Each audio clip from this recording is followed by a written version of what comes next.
Cameron Hudson is a Senior Associate at the Centre for Strategic and International Studies Africa program.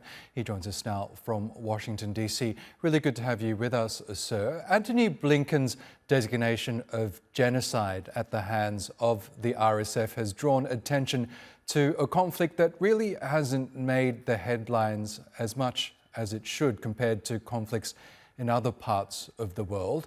Can you just explain to us the crux of this conflict? We know it's between two military factions in Sudan. What are they fighting for?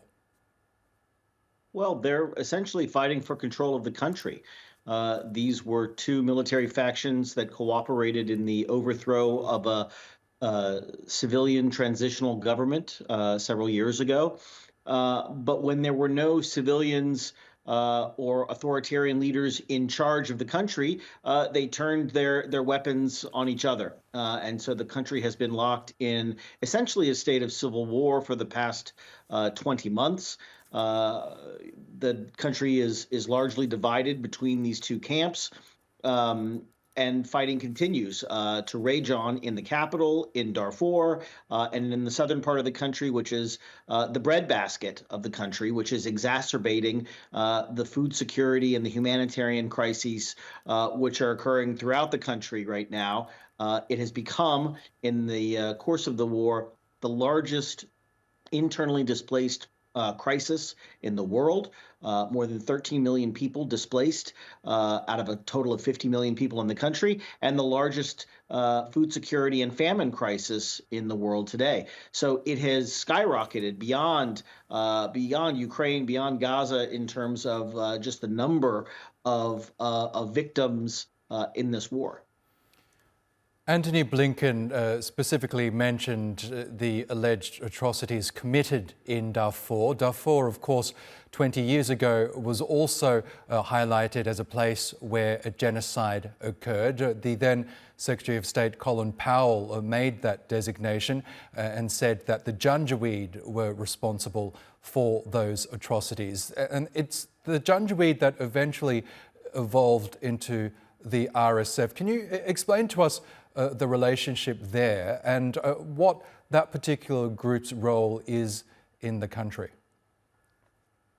Well, the Bashir government, the 30-year dictatorship of Omar al-Bashir, created the Rapid Support Forces, or rather created the Janjaweed militia during the genocide in Darfur to carry out the government's scorched earth policies in Darfur. They are largely from Darfur, Arab tribesmen from across that desert region who were given promises of titles, of land, of money from the central government. The Sudanese army didn't want to fight in Darfur. They used their fighter jets, they used long-range artillery, but they used the Janjaweed, these devils on horseback, as they were called, to go in and to do this kind of scorched earth destruction of villages across Darfur. When that war ended, the Bashir regime essentially formalized the role of the Janjaweed, transforming him into the Rapid Support Forces, and they have had a kind of quasi-official role within the state for the better part of the last 10 years. The Bashir regime used the RSF as essentially a mercenary army, selling them off to the UAE, to Libya, to other countries. So for much of the 2010s, the RSF was outside the country. They were fighting other people's wars. And it was only after the revolution in Sudan started that the RSF returned to Sudan and really returned to the capital for the first time and became much more of a political entity, no longer just a militia group operating in the hinterlands of the country, but a political entity operating in the capital, but with an army to back up its politics. And Cameron, we know in less than 2 weeks, Donald Trump will become US president once again. We know from all indications he's very adverse to getting involved in foreign conflicts. What might happen in terms of Washington's influence in this ongoing Sudanese civil war? Do you think the Trump administration, is it likely to take any action when he does return to office? Well, I have some feeling that it might take action, but it should not be viewed as the same reasons that the Biden administration has tried to be involved. I don't think that the Trump administration is going to take a moralistic view.